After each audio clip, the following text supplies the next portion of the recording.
Hello, and welcome to episode number 400 and I believe 6 of the TEW 2020 Challenge Run. This is going to be SmackDown for week 4 of August 2023.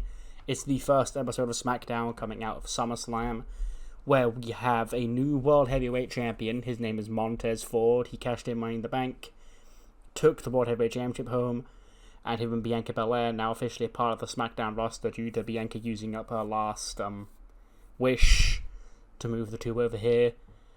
Io Sky still the Women's World Champion. Pete Dunne still the United States Champion. Kevin Owens and Sami Zayn still the SmackDown Tag Team Champions. So, yeah. We move towards No Mercy, which is SmackDown's pay-per-view in, I believe, 6 weeks. And yeah, without any more further ado, let's jump straight into tonight's show. We open up SmackDown, there's like a throne in the ring. And Cammy stood in there. She's like, just stood next to the throne in the ring. And she says, "Ladies and gentlemen, welcome to SmackDown." Ladies and gentlemen, I'm sure you're aware that at SummerSlam last Sunday night, we saw one of the greatest matches in WWE history. Quite possibly what people are calling the greatest women's championship match in the history of WWE. When the Queen of the Ring, Asuka, the Empress of Tomorrow, entered the Tokyo Dome to challenge the Genius of the Sky, the Women's World Champion, the Joshi Judas, Io Sky, for the Women's World Championship. And of course, Io came out the winner. Now they say nobody's ready for Asuka, nobody's ready for Asuka. I think we well and truly proved that yes, somebody is ready for Asuka, and that person is the Genius of the Sky, the Women's World Champion, Io Sky. And, ladies and gentlemen, please rise to your feet and welcome the true queen of SmackDown, the Women's World Champion, Io Sky.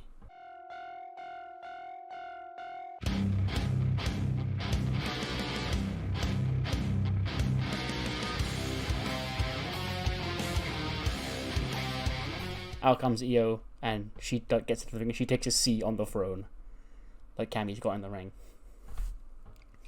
And Cammy goes, "Ladies and gentlemen, allow me to, divulge in you a story. Let me divulge in you the rise of a new queendom here on SmackDown. Because you see, the Genius of the Sky, Io Sky, she's been the leader of many great queendoms throughout her career, So many women come to her and look to her as a guiding light. And as she continues to rule here on SmackDown, it's time to introduce you all to the bishops, the knights, so to speak, that will be the cornerstones, the pillars for this here new queendom here on SmackDown. And first, it's an old friend of ours. You've known her under many names, but the future, the new name you'll know her as, shall be the Rook herself. Shall be the dangerous, the imposing Piper Niven.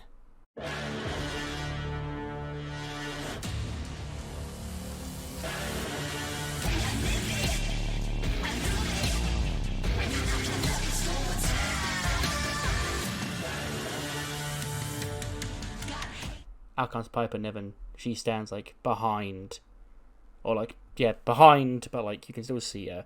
Piper Niven, a woman who in the past was amongst the original queendom that Io Sky assembled back during her time in Japan. A loyal soldier to the cause, to the battle, and somebody we knew we could rely on when the going gets tough, because when you're face to face with Piper Niven, there's a good chance that you're going to be the one leaving broken. But of course, we are not done assembling this new queendom, because we have another warrior looking to break out.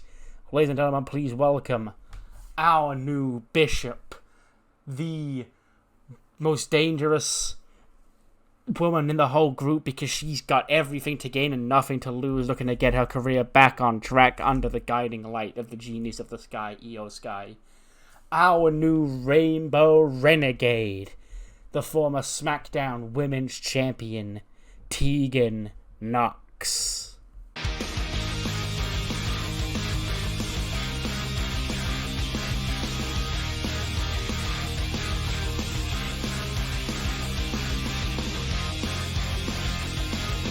Out comes Tegan, and she stands the other side of the chair to Piper. And Cammy, because Tegan, you know, she's been, for too long, since she's been here in WWE, she's been held back.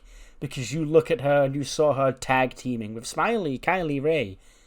And even when she was the SmackDown Women's Champion, her championship reign was overshadowed by those who were looking to capitalize off her glory. Okay, and now for the first time in almost 2 years on the WWE roster here, she's free. She's free to finally reach her true potential and no longer be typecast as the shiny girl, the half of Smile and Shine. She's now her own renegade, and she's gonna dominate on her path back to the top. And of course, I must take my time to acknowledge that this whole thing may not have been possible. As good as the Genius of the Sky, Io Sky, is, this whole thing may not have been possible without one special woman in particular. Because when Io Sky picked out her queendom to originally, and she came over here to dominate globally, she left the hands of her queendom in Japan in good hands.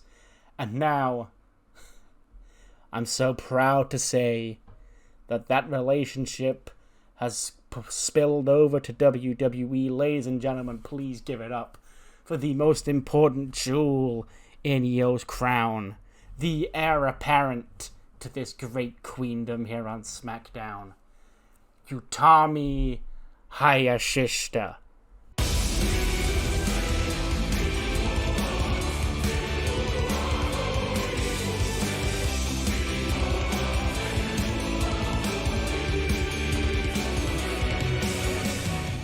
Out comes Utami, and she sort of like gets into the ring. She like stands in front of Io, like kneels down to Io or whatever, like probably presents her with a crown or some shit.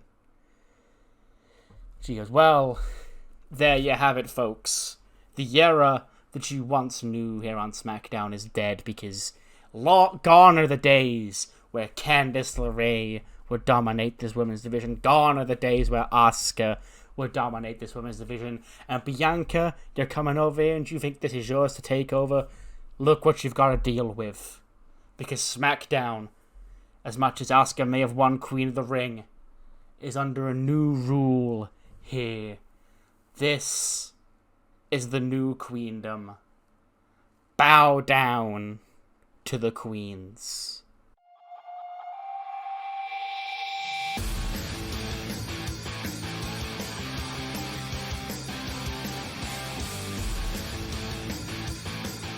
Out comes Candice, and she goes, "Are you done? There's not like any more, you know, people who are gonna come out and jump me. You know, you haven't got like a knight or a pawn sat back there waiting to jump me. Okay, good, because I'm gonna let you have your time, Io, because you know, we all know, you know, last time we faced off, you sort of proved that you were on that night better than me.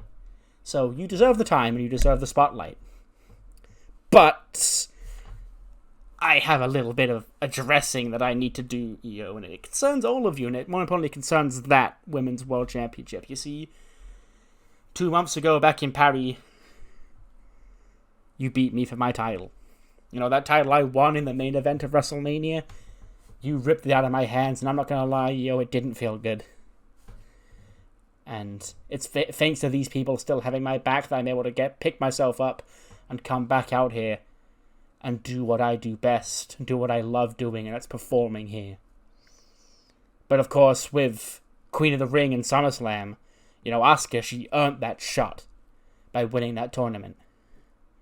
And Asuka, she earned that shot, and she came close, but, you know, you had this up in your sleeve. And, okay, yeah, great hand.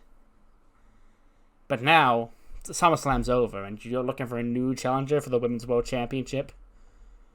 But Io, you look at me right now, eye to eye.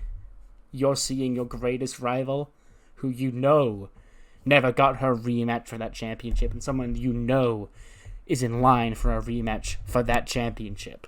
I'm on my own, against the wall. The pressure's building, but no, I will never fall. Instead of crying, they hear me roar. And now I see that I'm way better than before. I never need... Out comes Bianca. And she's gone, girl, okay, right. I know that ain't Candice LeRae, little Candice LeRae in the ring talking right now. Because, you see, at SummerSlam, you know, I could have handled all 5 of those next-gen girls all by myself, but I had to be teaming with Candice, and because Candice was the leader, I don't know why Candice was the leader, but she was Chris and the leader of that team, and it's because of her that we lost, because Candice LeRae can't be a leader, and she, more importantly, can't be the SmackDown Women's Champion. And Candice goes, well, you know, I was doing a pretty good job of it before you came over here sticking your nose where it wasn't wanted, you know. Haven't you got a husband to, you know, check on, you know, a new world champion husband? And Bianca goes, haven't you? Oh, no, right, because your husband's a loser, mine's a winner. Okay, and you know what would look great next to Montez's new World Heavyweight Championship? Me with the Women's World Championship.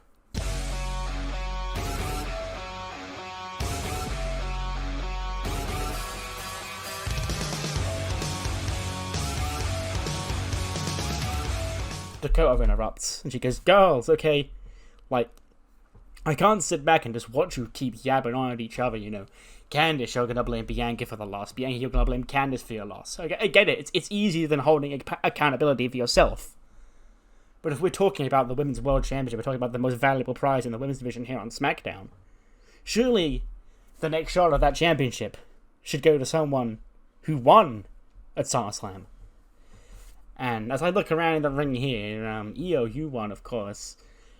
You two, you lost. But me, I was a winner. Okay, I won my match so badly that the other 2 girls who I beat fled this show. And I'm the only person standing, so I guess, at the end of the day, I was the one in control.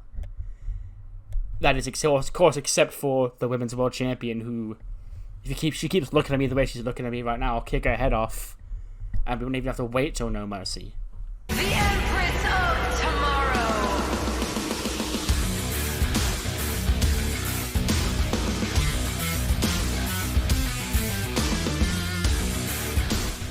Asuka storms to the ring. She's not even like doing her entrance properly. She just storms straight to the ring. Like, slides into the ring, like shoves probably Candice and Dakota, like, both sides, like she's parting the sea. She like just shoves them on the floor, just storms up and spits mist in the face of Io, but Io like pulls Utami. Actually, no, Utami, she doesn't pull Utami. Utami just takes the hit for Io, and then Asuka kicks Utami, and she collapses. And then Piper and Tegan go to attack Asuka, and Cammy and Io like tell her, nah, leave it. And then Tegan and Piper pick up Utami, like pull her out to safety as the queendom sort of retreat, and we've got these 4 women stood in the ring, and then Adam Pearce, he's like, whoa, you know, I see we do need to crown a new #1 contender for Rio Sky's Women's World Championship, and I see a blockbuster main event. So tonight, it's going to be Asuka taking on Dakota Kai, taking on Bianca Belair, taking on Candice LeRae in a fatal 4-way match. It is official, and the winner of that match will move on to No Mercy to compete for the Women's World Championship. So a lot to unpack there. Queendom. I felt like introducing them that way, the way I did it now, it was different, because normally it's always like, oh, they've just randomly run out to help Io win. I didn't want to do that again. We did that with Utami. That was the big, you know, reveal. But I think just announcing other members like that is fine. Like, it's different. It's a different formation than the other group. But Io now has the queendom by her side. And we have 4 women who all want a shot at the Women's World Championship. And all of them have apart from maybe Bianca Belair, but the rest of them all have justified claims as to why they should be next in line. Of course, Asuka did get screwed. Dakota won. Candice never got a rematch. So it will be a big fatal 4-way tonight. Just like the one on ECW. An 86 rated opening match. This is the good part about, you know, taking some of the roster away and putting them on ECW. It gives more time for more people to shine. Pistolero and the entire Death from Above group have been on SmackDown, like, since the draft, but because they're the Cruiserweight Trio champions and because SmackDown was so stacked, I think they barely, if ever, featured on the main show. So we just open up with a nice fucking banger. Nathan Fraser against Pistolero. Gets an 86, it is Pistolero who picks up the win. 15:44 with a Revolution fly. 70 for Fraser, 85 for Pistolero. Yeah. Banger. We then cut to footage from, SummerSlam Night 1. Daniel Bryan going low on Kazuchika Okada to pick up the win. And then we see Bryan in like a dojo or some shit. He goes, this world of professional wrestling, it's not fair, This is my first and primary love in my life. And I spent over 2.5 decades fighting and scratching and clawing to determine myself the very best professional wrestler in the world. And for many years I held that title until some guy named Okada thought he could take it to me. And when WWE had the chance to bring him into the Tokyo Dome for a big cross-promotional SummerSlam event, I knew I was not leaving there in defeat. So I did what I had to do to maintain my legacy, my right to be known as the best professional wrestler of all time. And if you've got a problem with the way I went about it, quite frankly, I don't really care, because compared to me, the WWE is full of amateurs. I'm the only real professional wrestler here in this company, and I'll damn sure put anyone in their place if they dare prove me wrong. We then head back to the car park. Bianca's there, like coming fresh off the segment. She goes, come on. A car pulls up. Ora Mensah and Jakara Jackson step out of it. And she goes, is it here? And he goes, yeah, it's there. Great. He goes, park it up over there. But like some weird gold car, like, is being driven up. And just parked, like, in like a spot. And then Oro just leans over and goes, what is that car, Miss Belair? She goes, Tez, he's the World Heavyweight Champion. He got his best prize. But, we're having a celebration tonight, and I thought I would treat him to, a real champion's ride tonight, rather than, and, but we're champions now, and you two are going to be here to, oversee everything, because if you want to get ahead, you're going to hang around the EST and the Golden Prophet, Montez Ford. 79, we'll take that, yes. Kylie Ray, she caught strays during the opening segment, but she is here on SmackDown as well. The last time we saw Tegan and Kylie, they were written out by Rhea Ripley on Raw, but I just quietly moved them over to SmackDown after that, the same as Joe Gacy was drafted to SmackDown. I just quietly moved him over to Raw. They weren't like official like swaps that I put on the community post or whatever. They just felt like so inconsequential that I sort of just did it. So yeah. They're now on SmackDown. I guess Kylie's now a singles wrestler because Tegan's abandoned her to join Queendom. But Florence beats her in 12:45 with a Rainflow. And then there are some more words here. I'll describe what that's all about. So during the match, Florence is on top. Obviously, she's missed Money in the Bank. And it says, I have a fire on her and a web distracted her. I guess that is kind of technically true. They steal the briefcase, basically. They come out and they steal the Money in the Bank briefcase. And take it to the back. And Florence is obviously just wants to go chase after them, but she's also in a match. And then she hits the Rainflow, scores the pin, and then immediately storms to the back to go find her case. We then cut backstage to Kayla, who's with Ilya Dragunov. He's got blasters, bandages all over his face. And Kayla goes, it's been not even a week since you and Brock Lesnar beat the ever-loving you-know-what out of each other at SummerSlam. What many call it one of the greatest fights in WWE history. And Ilya goes, I always had respect for Brock Lesnar. But one thing that I know for sure, whether he wants to admit it or not, one thing I know for sure coming out of SummerSlam is that Brock Lesnar earned some respect for the Shah. Because I walk around here not like these other people. When I call myself the most intense man on SmackDown, there are a lot of people that chime in and think it's them. I proved by going toe-to-toe with the Beast, one of the baddest men to ever walk this planet, that I am everything that I say I am. I am the Mad Dragon. And on any other night, on any other day, Brock Lesnar, I had your number. It would be an honor to do it one more time. But I understand you're a busy man. So in the meantime, I guess I'll just keep doing what I've got to do. And that's taking down anybody who gets in my way. We then see, like, that interview segment ends. Ilya walks off and we sort of just linger on Kayla for a bit. And then we hear Florence storming past. And Kayla tries to catch up to her. He goes, Florence, what's the matter? He goes, I haven't got the time, Kayla. You know, I've got to find. Have you seen those evil, spooky witches? She goes, I haven't. No, sorry. And she sort of storms off. She bursts into, like, a room. And she just sees the briefcase sat there. And she goes to take it. And she goes, and then we just hear the voices of the witches, like, echoing over, going, oh, I wouldn't touch that if I were you. She goes, but it's mine. Why? She goes, oh, you see, we've put a curse on that Money in the Bank briefcase. And if you take it from us now, bad things will happen to you.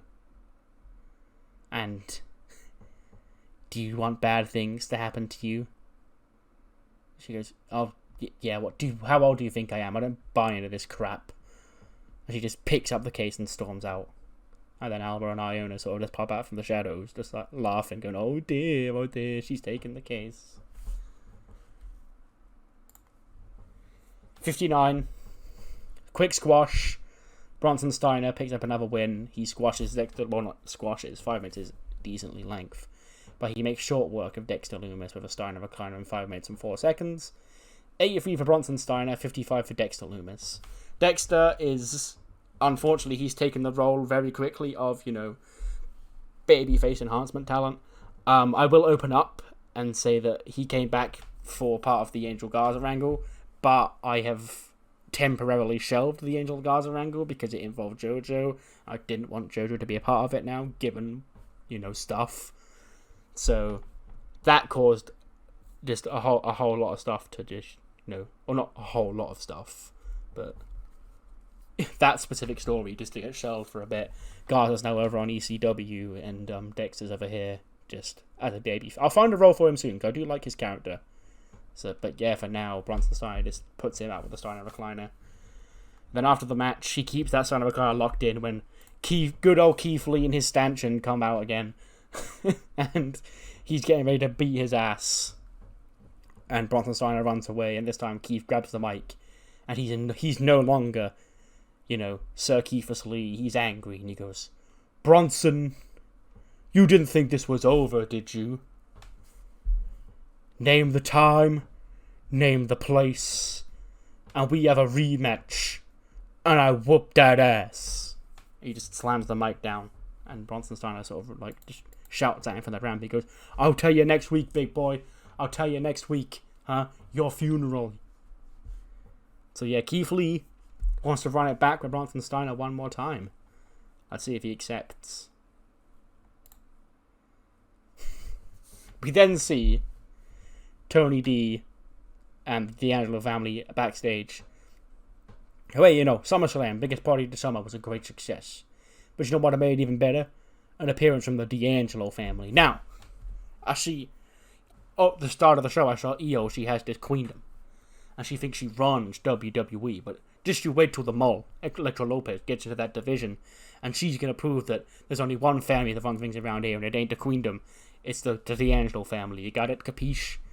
Now, as for the rest of us, this tag team division on SmackDown could really do with some fresh blood, some full-blooded Italians. And that's where myself and Stacks and Two Dimes come in. Because we've got a chance to really make our marks here in the tag team division. And that Bivens walks in, he goes, well, I couldn't help overhear your little talking over here, Tony D. And Tony smiles, he goes, hey! Like rubs his little bald head and goes, nice to see you. You must be our waiter. And Bivens goes, waiter? I ain't a waiter. I'm the best damn manager here on SmackDown. And he's like, oh, this wise guy's adorable. Look at him. And then Veer and Sanga like walk up behind Bivens and he goes, you were saying?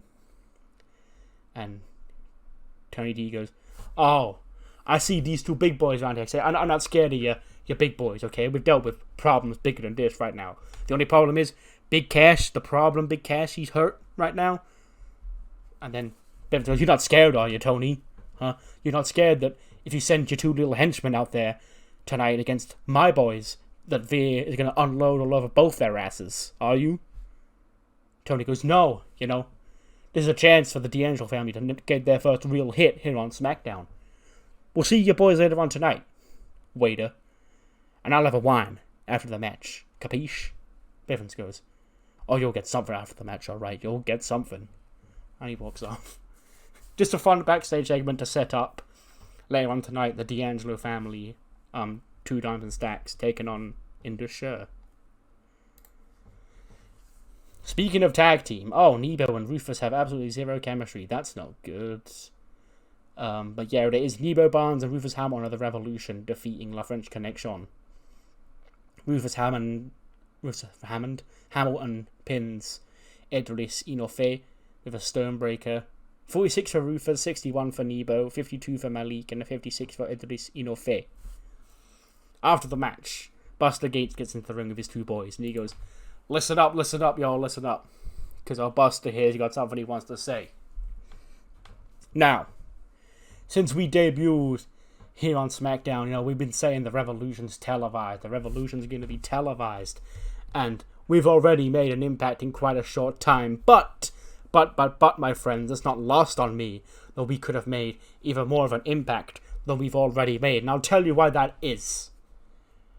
It's because we've been passed over. We've been stepped over in favor of many, many other people. Because we thought we had a sure thing. Okay? But it turns out that somebody with a lot of influence here on SmackDown doesn't want the Revolution to be televised. And who that person is may shock you. So allow me to call out the man who we're going to embarrass right here, right now. Bring your silly ass out here, Seth freaking Rollins.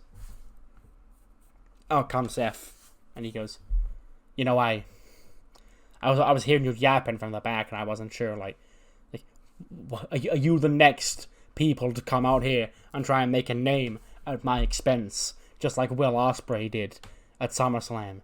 Buster goes, no, you got this all mixed up, you got this twisted, Seth. You see, we ain't out here to make a name at your expense. We were, but those days are long gone, you see. You thought you could get away with bringing in the hottest trio in WWE, the best thing since The Shield, in many ways, the modern equivalent. Bringing us in for Survivor Series War Games last year and then tossing us to the side like dirt once you got your own way, blaming your defeat in War Games on us. Last time I checked, you were the one who got pinned in that match, Seth. But here you are. You're still Seth freaking Rollins. You get all the dream matches. You get all the championships. You get all the glory. You get your face on all the posters. You get to be handed opportunity after opportunity after opportunity despite being the loser. Okay, and the reason why the Revolution hasn't been televised right now, Seth, is because you don't want us to eclipse you. Both you as you are now and you with the Shield, because you brought us in knowing we were the closest thing to the Shield that you had, and then you tossed us to the side when you were finished with us. So, Seth, this Revolution that we've been promising may have been delayed. It may have hit a little bit of a roadblock, but that ain't our doing. It's yours. And I like to say a delay ain't a denial, because our Revolution can't be denied, Seth. So you come out here saying we're going to make a name at your expense? No, that ain't entirely true. What we are going to do is keep cementing our names And yours is going to have to take a hit for us to get there. And then Seth, he tries to fight off all three members of the Revolution, but they all beat him up. Buster hits him with the Rochambeau and leaves Seth laying. And they all leave. So, interesting turn of events. You know, that feels like a grudge Buster's had for like 9 months. Because it was Survivor Series last year. And he's just taking it all out on Seth now. I want to make it clear that neither is a baby. This is probably like a tweener, like, blurring of the lines feud. So I do still want both sides to still be heels coming out of it. But it felt like the right thing. It was like, you know, yeah, he did bring them in, sort of like toss them to the side. So realistically, they should probably fight each other. And yes, here he is. The Revolution have laid out Seth freaking Rollins there on SmackDown. We then cut back. Kevin Owens and Sami Zayn with Kayla Braxton, and she goes, "We heard it here earlier on tonight. Kevin, Sami, SmackDown division's heating up. Okay, we have the Revolution. We just saw pick up a win. We've got the D'Angelo family and Indusher fighting later on tonight. Of course, we still have teams like Aussie Open. You know, you fought a lot of hard teams. You beat Solo and Jacob Fatu at SummerSlam. You know." And Kevin goes, "I'm going to cut you off, Kayla, you know. Us, as the tag team champions, we have one goal, and that is to help elevate every team around us. Okay? And sure, right now, SmackDown's tag team division it's not full of, you know, star power, as you may put it, but it is full of top quality tag teams who deserve that chance to be spotlighted, whether you said it's the Revolution, or the French guys, or the Indusher, or the Italian guys, or any duo on this roster, you name them. We'll take them all on. And hopefully at the same time prove to the world why tag team wrestling is the best form of professional wrestling on the planet." And then Chase Hughes, Andre Chase, Shane Reynolds, and Bodie Hayward walk in. And Chase goes, "I couldn't have said any better myself, Kev." Yeah. You know what you're thinking, you know, it's Chase U here, but, you know, it's just us three, man to man. The girls, they're out on a bonding session, you know, we just got 2 new students, and we're like, send them out on a bonding session. So it's just us, man to man right now.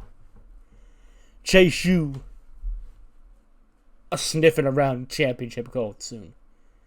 Whether it be the Women's Tag Team Championships, the Liberty Championship, the United States Championship, or yes, those. Don't underestimate Andre Chase University, because we are here, we are united, and we're stronger than ever. And Sammy goes, "You know, I wouldn't underestimate Chase University. In fact, I'm actually a really big fan of you guys. You know, I love what you're doing here, Andre. But me and Kevin next week are gonna go over everything with the tag team division, and we're gonna see who's next in line. So you and the rest of the tag teams here on SmackDown can stay tuned to next week, when we let everybody know, you know, who's next for the SmackDown Tag Team Championships." We then cut to, speaking of that bonding session, we then cut to Hams and Morgan, I imagine, just sat in like a coffee shop. Morgan's got a coffee, probably 2 cups of coffee. Hams is there, probably eating something. And she's like, they're late. Was this all a setup, Hammy? Did we get set up by Andre Chase University? And then Thea Hale and Haley Paul Deuce come in. She goes, "Oh my god, girls, I'm sorry I'm late. Okay, I know Mr. Chase this is really important to him, and he really wants us to, you know, form, because, you know, there's a bit of a conflict of interest right here, girls. So we need to, you know, really settle this as to know who's going to be the tag team for Chase University going forward. And I didn't want to be late." And Morgan goes, "Well, it's you know, it could go either way. You know, me and Hammy have been tag team partners and friends for probably longer than you two have. You know, going back to NXT, you sort of joined together because of Chase University." And Thea goes, "Yeah, but, you know, what have you won?" Morgan goes, "Well, what have you won?" Thea goes, "I've beaten Bailey." And Morgan goes, "Yeah, you did. I forgot about that." Okay, so we're not really getting anywhere. Both of us want to be the tag team and get the tag team championship shot for Chase U. And then Hams just slams down and she goes, "Why don't we fight?" And Thea and Morgan sort of look and go, "No." And Haley goes, No. She has a point. It doesn't have to be like, a rivalry, but, if you want to find out who the best tag team in Chase University is, why don't we have a match against each other and find out whoever wins that can go on to be the tag team. And look like, well, when you put it that way, I guess it does make sense. So yeah, I guess, I don't know if it's next week, but sometime soon, we can have a bit of a Chase U Women's Civil War, DKE against Thea and Haley Paul. I guess they're making women's tag team championship strides, and they've got to find out who the real tag team here is amongst these crew. Speaking of tag teams, Mariah May and Tiffany Stratton. Tiffany's there. She's wearing a face mask, still overselling her broken nose from Evolution. And of course that costs her and Mariah May the match. Shantae Washington of Nightlight pins Mariah May with a fisherman suplex in 9:48. I imagine Mariah goes for the tag, like Tiffany's mask comes off or something. She's like, oh my god, no, I can't get in. And Mariah gets pinned. 44 for Shantae Washington, 73 for Naomi, 57 for Tiffany Stratton, and 23 for Mariah May. Not too shabby, if I do say so myself. 64, nice little women's tag team match. Again, matches like this that, just get the chance to be on SmackDown. Because, we cut the rosters into 3. Yeah, I'm going to say stuff like that a lot, as people who don't normally get featured on the main shows get featured on the main shows. I don't know what it is. We then cut. You see a recap of John Cena at SummerSlam. And Swerve coming out and, berating Hit Row for having John Cena vandalize an album. And Swerve's there and he goes, I hear John Cena's not here this week. And he goes, no, this is his week off. I think he's back next week. Swerve goes, that's a shame. I'd have loved to have seen him. And then Top Dollar sort of just chuckles and he goes, and Swerve just glares at him and goes, something funny? And he goes, no, it's just, and Swerve goes, what? What is it? What's funny, Dollar? And he goes, well, you said you can't wait to see him. And Swerve goes, yeah, that's right. What's funny about that? And he just goes, well, Swerve, you can't see him. And Swerve just glares at him. And then Top Dollar sort of just he sits down. So I just nods his head and he goes, I'll see him. I'll confront him next week. Because me and him, we've got a problem that needs solving.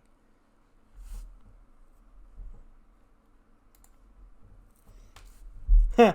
53 is actually better than I thought it would be. Because I thought both these tag teams would be doing really bad. But no, Stacks and Two Dimes do pick up the win. Stacks submits Veer in 7:34. A 39 for both the D'Angelo family boys, a 50 for Sangha, and a 51 for Veer. And yes, after the match, the D'Angelo family are celebrating when out storms Bivens' third man, Omos. And he gets into the ring and he towers over the D'Angelo family. But big problem Cass, he stands on the apron opposite him. He steps over the top rope. And him and Omos go face to face and stare down the center of the ring. And Tony, Stacks, and Two Dimes are trying to pull Big Cass away, going, "Stop it, Cash! You're hurt. You're not cleared to compete yet." And Omos is there, just glaring at him. He goes, "That's it. Scare him off, Omos. The Nigerian Giant's gonna put that big problem of yours in his place if he dares come face to face with the Nigerian Giant again." And then Tony goes, "It's not worth it, Cash. It's not worth it. We got more problems, better problems we need to solve than this guy, this wise guy. Let him have this one."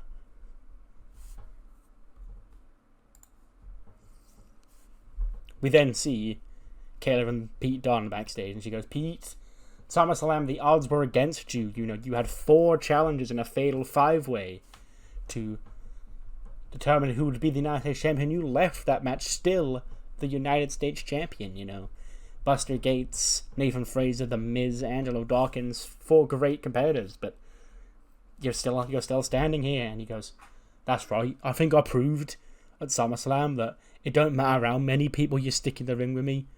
I'm determined, and my wise determination and my bruiserweight spirit will keep a hold of this championship I've fought so hard to earn, Kayla. And anybody on this SmackDown roster who wants a shot at me, I'll see him next week.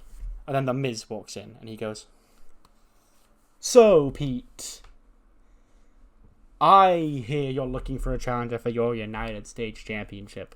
And Pete goes, "Yeah, someone I ain't beat yet. Sorry, Miz." He goes, "Oh, no. I knew you were going to comment that.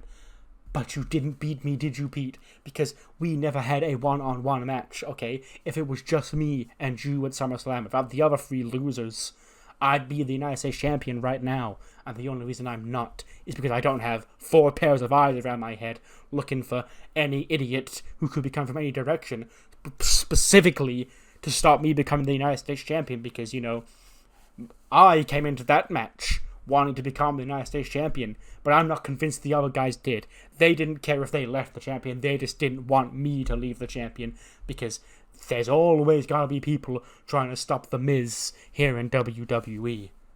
And I'm standing here right now face to face with you, and once again I see you ducking me because you think you've already beaten me, which proves my point that you all just work together, all 4 of you.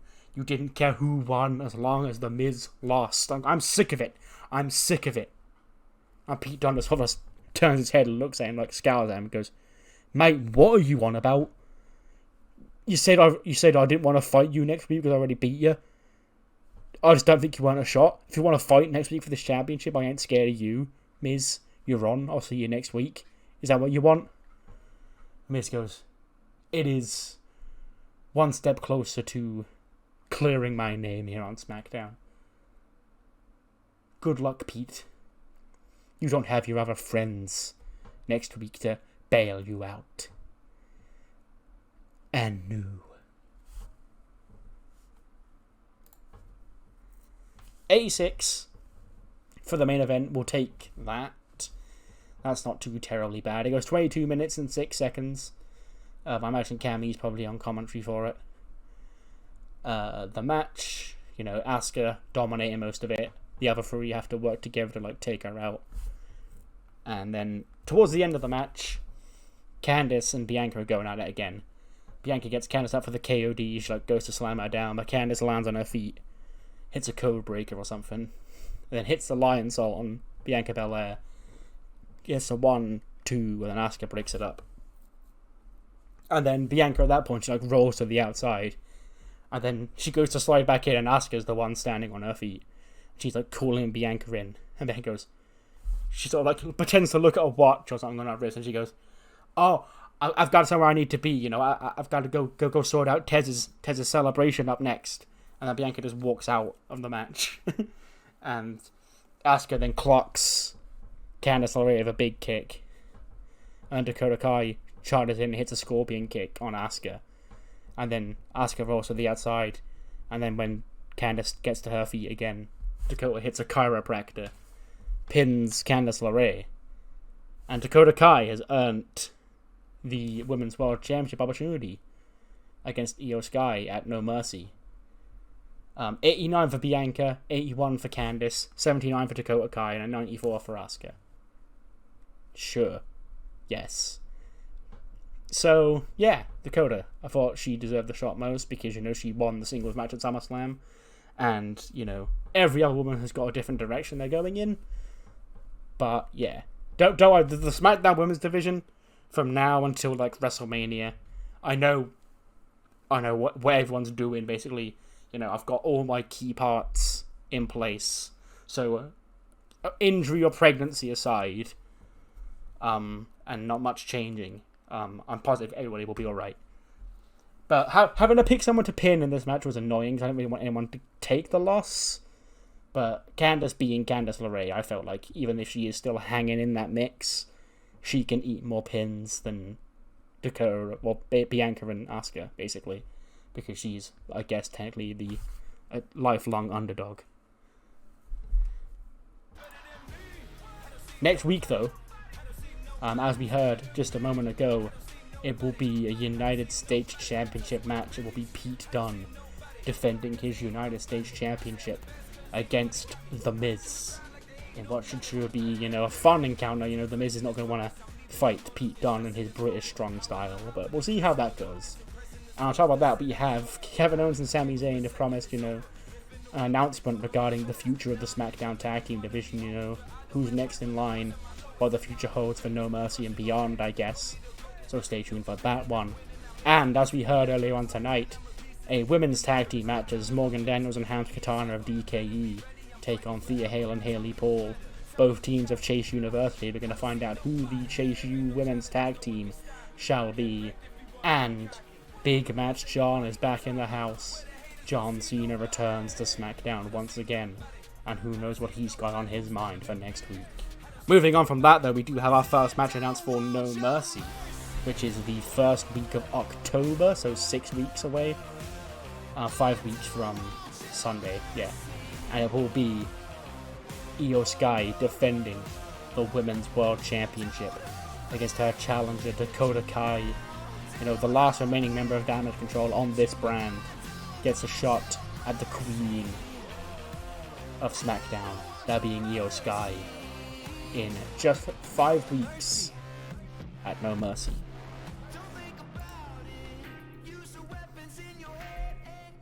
We then see Bianca.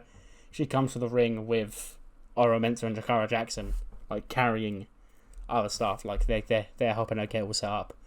She goes, "Ladies and gentlemen," inside Bianca Belair, the franchise player of WWE, the EST of WWE, and a very proud wifey here tonight because, ladies and gentlemen, a new era here on SmackDown has begun. Because not only am I here, using my wish to get me away from, Batista and the way he was treating me over on Raw, despite me being his franchise player, I'm here to give to you the greatest World Heavyweight Champion of all time. Ladies and gentlemen, please rise for the greatest man alive, the new World Heavyweight Champion, the Golden Prophet, Montez Ford.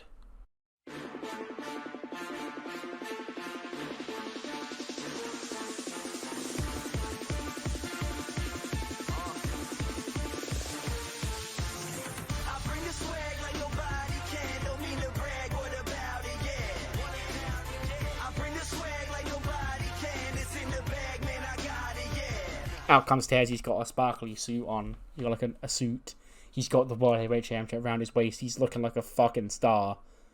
And he gets into the ring. Him and Bianca hug. And he goes, "B, you didn't need to set all this up for me, I've already got the two most valuable possessions on Earth.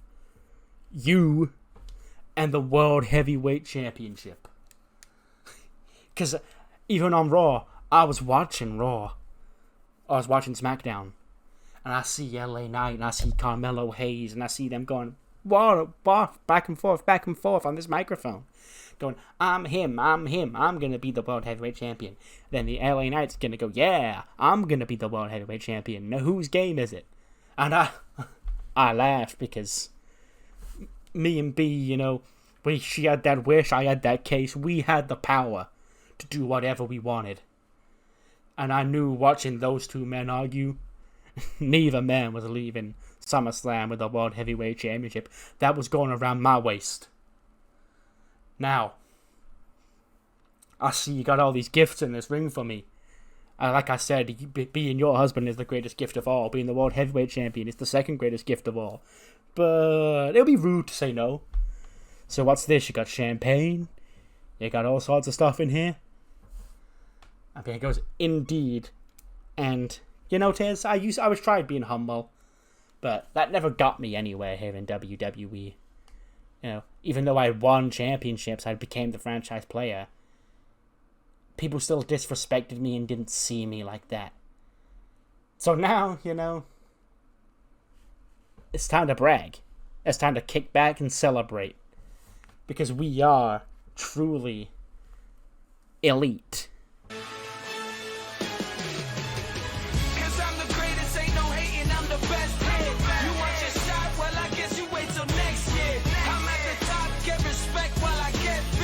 Out comes Carmelo Hayes, and he goes, No, Tez, come on. Go, what's this, man? Look, I like you, you know. You were somebody that I always looked at when I first got into WWE, and I went, that guy Montez Ford, he's got it all. One day, I said, me and him are going to headline a premium live event together. And while it weren't the way I wanted it to go down, you technically did that, Tez. So my prophecy, my vision, came to the forefront. But I ain't gonna watch you stand there with my championship around your waist. Because you know what I did? Tez, I did exactly what you did. I cashed in Money in the Bank. I became World Heavyweight Champion. But what I didn't do was do it like a bitch. And you're gonna say, Mello, you cashed in after Pete Dunne had been for a war with Gunther. But I didn't steal opportunities, okay? Being Mr. Money in the Bank, that's part of the job. Okay? I'd spent the whole year racking up victory after victory after victory over every single former world champion I could find. I earned that place. I beat John Cena at WrestleMania. I earned that cash and I earned that championship victory. You're just a little bitch running scared from Nakamura who happened to strike lucky and take home my championship. And Tez, don't get me wrong. Like I said, I did very much the same thing. I cashed in Money in the Bank to become champion. But what I also did after I cashed in Money in the Bank to become champion is I put my heart and soul into that championship. Defended it month after month.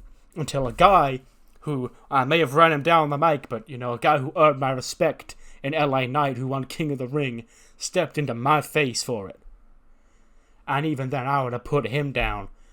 But we're never going to know who won that match, Tez, because you ruined it for everybody. Then he goes, well, are you done talking? Okay. Because, you know, you're really, you know, trying to piss me off. This is Tez's celebration. And you're coming out here, you know, giving your life story. So, if you don't mind, me and Tez are going to dip. I've got one last very special gift for him in the parking lot. So, yeah, we're going to skedoodle on out of here.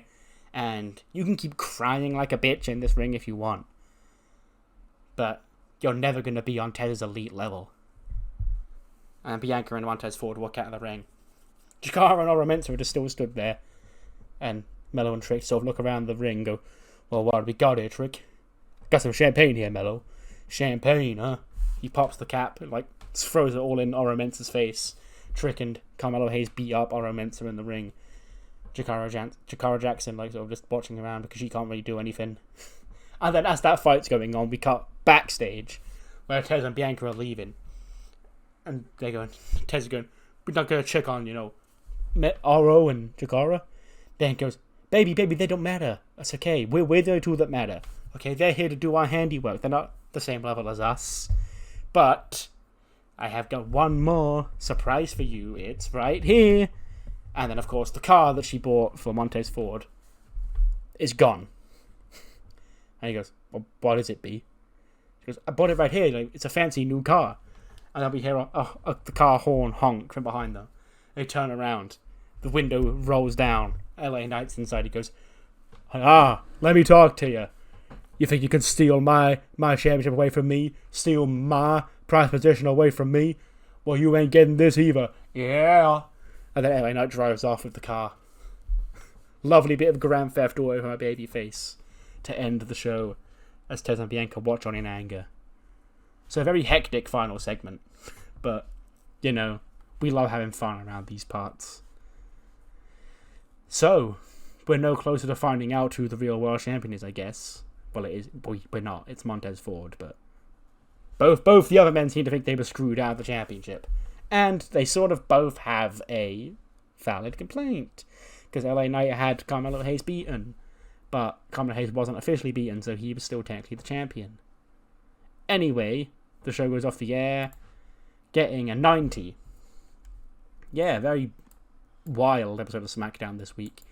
Bookended by two long, fun angles, I'd say. But it's time to move past that and move on to Velocity. It is the young Sensei era, but Sensei won't be on the show because we did learn, of course, that Reggie is sort of getting, a trial run with MWA. So let's see how he does on Velocity on the other side here. A quick episode of Velocity here. Here's Reggie. He's in the opening match. He's taking on Ari Sterling, a pirate boy. Yarg, the One Piece, be real, and all that, He himself probably could apply to be part of the Anime Boys. But Reggie is the one currently, the former champion. He gets a quick rebound win over Ari Sterling. 14 minutes 29. Reggie gets a 69. Ari gets a 53. That's apparently Ari's gimmick. Because what I have done is, I was just tired of them clogging up space on my roster page. So the Velocity exclusive and Heat exclusive men and women are currently in NXT. But they are still, considered part of the Velocity and Heat rosters. I just didn't like looking at them on my roster page. It made it look too cluttered. So, yeah. So he was technically borrowed from NXT for tonight, but yeah. They get another 69. Nice. Very nice episode of Velocity right here. It's a trios match. MSK trio of Wes Lee, Tristan Ellison, and Leslie Young pick up the win over Paris De Silva, Jude London, and JJ Gale. Wesley pinned Paris in 14:21. 41 for JJ, 53 for Jude, 47 for Paris De Silva, 64 for Leslie Young, 63 for Tristan Ellison, and 80 for Wesley, who did the carrying here. Because of course he did. 74, just a quick match. Cedric Alexander and Ashanti the Adonis. Cedric does get the win, 9 minutes and 20 with the lumbar check. 71 for Cedric, 63 for Ashanti, who was a little bit off his game. Okay, sure. And then our main event of Velocity gets a 75. We take that. It's Drew Gulak defeating Axiom in 16:59 with a Gulak. 74 for Drew Gulak, 60 for Axiom. And yeah, maybe, could be a match that could have some implications about the Velocity, not the Velocity Championship, the Cruiserweight Championship. But Sensei again wasn't here this week, so yeah. Show gets 74. It is what it is. Just a quick, not very storyline heavy episode of Velocity. What matters more is what you thought of the show, so do let me know what you thought in the comments below. And I'll see you next time for, it won't be Raw, it will be the first episode of the Mae Young Classic. It'll be probably a lesser event on Sunday. It will feature the A block and the B block, because we're doing a G1 style. So it'll be 8 matches, 4 from Block A, 4 from Block B on this Sunday. And then, of course, next week's Heat will have Block A. The following week's Heat will have Block B. And then that Sunday we'll have the next double. Yeah, it works like that. But anyway, hopefully I'll see you then.